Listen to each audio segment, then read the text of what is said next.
విక్రమ్ టీవీకి సబ్స్క్రైబ్ చేయండి. Subscribe to Vikram TV. Subscribe to Vikram TV. Subscribe to Vikram TV. Subscribe to Vikram TV. Please like, share and subscribe to Vikram TV.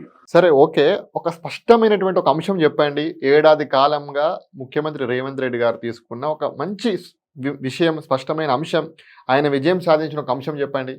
ఏ విషయం చెప్పాలి చెప్పండి మీరు.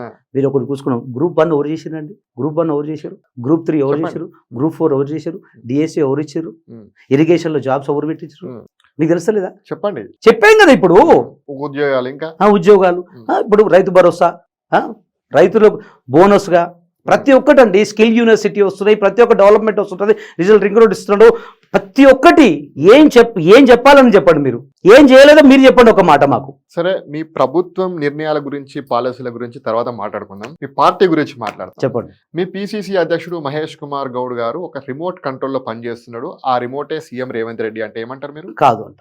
35 సంవత్సరాల నుంచి కాంగ్రెస్ పార్టీకి నాడు ఎన్ఎస్యుఐ నుంచి ఈ రోజు ఎమ్మెల్సీ నుంచి పిసిసి పదవి దాకా ఆయన కష్టపడి తెచ్చుకున్న పదవి. అంతేగాని రేవంత్ రెడ్డి గారి చేతిలో రిమోట్కు అని మీరు తప్పు అంటున్నారు. అది పార్టీ వేరే, గవర్నమెంట్ వేరే, గవర్నమెంట్ అంశాలు వేరే ఉంటుంది. రేవంత్ రెడ్డి గారికి గవర్నమెంట్కు సీఎం, పార్టీకి బాస్ ఎవరంటే మహేష్ కుమార్ గౌడ్ గారు. మహేష్ కుమార్ గౌడ్ గారికి పూర్తి స్వేచ్ఛ ఉంది.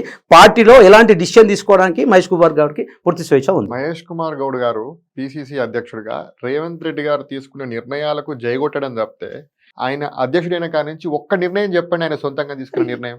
ఏమి నాకు అర్థం కాదు. జై ఎక్కడ కొట్టిండో మీరు చెప్పండి ఒక మాట. జై ఎక్కడ కొట్టిండు? ఆయన పార్టీ ప్రతిష్ట చేసుకుంటుండు. ఆయన వచ్చి హార్డ్లీ 3 నెలలు అయింది, అంతే. 3 నెలలే కదా. ఆయన 3 నెలల్లో మీకు ఏవో మ్యాజిక్, ఆయన వచ్చిన తర్వాత నుంచి ప్రోగ్రామ్ జరుగుతున్నాయి, ఆటోమేటిక్గా ఆయన ఇన్స్ట్రక్షన్స్ ఇస్తుండే. ఈ రోజు ప్రతి ఒక్క కాన్స్టిట్యున్సీకి ఇన్ఛార్జ్లు వేసిండు. ఆ ఒక్క కార్యక్రమాలు ఎక్కడ జరుగుతున్నాయి అవి కంప్లీట్గా రిపోర్ట్ కావాలని చెప్తున్నాడు. ప్రతి ఒక్క తోటి మాట్లాడుతున్నాడు, చర్చిస్తున్నాడు. ఏం జరుగుతుంది గ్రౌండ్ లెవెల్లో, కార్యకర్తలు ఏమి ఇబ్బంది పడుతుందని అది కూడా చెప్తున్నాడు. అంతెందుకండి, మహేష్ కుమార్ గారు కార్యకర్తల కోసం కూడా మినిస్టర్లని మన గాంధీ భవన్లో కంపల్సరీ ప్రధానమంత్రి పెట్టించి ప్రతి ఒక్కరి ఒక దరఖాస్తులు స్వీకరించి ఆ ఒక సిస్టమేటిక్గా ఆ ఒక డిపార్ట్మెంట్కి పంపించడం జరుగుతుంది.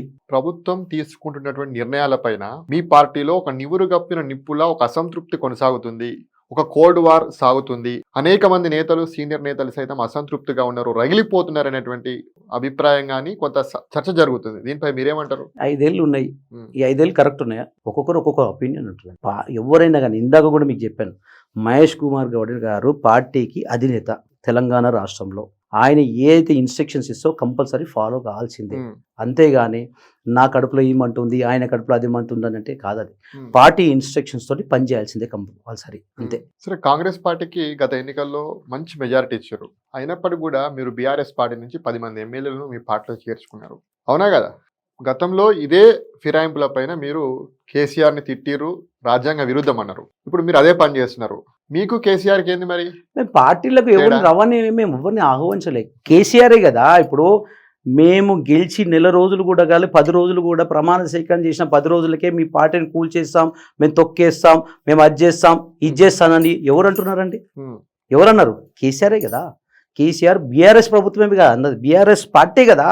మీ పార్టీ కూలిపోతుంది, 1 నెల రోజులు ఉండదు, అది ఉన్నది మీ పార్టీగా అన్నది. మరి కొంతమంది ఎమ్మెల్యేలను కూడా మీ పార్టీలో చేర్చుకుంటాం త్వరలో అని చెప్పేసి నిన్న మొన్న పిసిసి చీఫ్ గారు కూడా చెప్పారు. ఇవో ఒకటేనండి, అంత అవసరం ఏమొచ్చింది మీకు? వచ్చే వాళ్ళు వస్తున్నప్పుడు చేర్చుకోవడానికి మాకేం తప్పులేదు కదా. వచ్చే వాళ్ళు ఫిరాయింపు కదా. ఫిరాయింపు ఎట్లయితుంది? మేము వస్తామని మాయంపడి పడుతున్నప్పుడు మేము పేర్చుకోవడం తప్పేం కాదు కదా. రాజీనామా చేసి రమ్మనాలి, ఎమ్మెల్యే పదవికి రాజీనామా చేసి రమ్మనాలి. ఇప్పుడు మా పార్టీ కూల్ చేస్తాం, మీ పార్టీ పోతుందని అక్కడ ప్రతి ఒక్కరు అంటున్నప్పుడు మేమెందుకు అంటామండి? వస్తామని మా పార్టీలోకి వస్తానన్నప్పుడు ఆహ్వానించడం మా బాధ్యత, అది అంతే. అంటే కేసీఆర్ ప్రభుత్వాన్ని కూల్ చేస్తారని భయం పట్టుకున్నారు. మాకు భయం అనే సమస్య లేదు, మాకు పూర్తి మెజార్టీ ఉంది. కాంగ్రెస్ పార్టీకి పూర్తి మెజార్టీ ఉంది. ప్రజలు ఇచ్చిన మెజార్టీ తోటి కష్టంగా 10 సంవత్సరాల పాలన చేయబోతున్నాం కాంగ్రెస్ పార్టీ.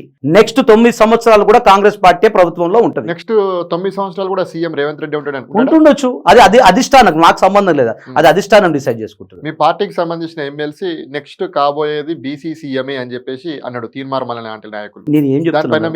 నేనేమంటున్నా, ఏదైనా కానీ కాంగ్రెస్ పార్టీలో నువ్వు నేను డిసైడ్ చేసుకుంటే కాదు, ఇది ఏఐసిసి అధిష్టానం డిసైడ్ చేసుకుంటుంది.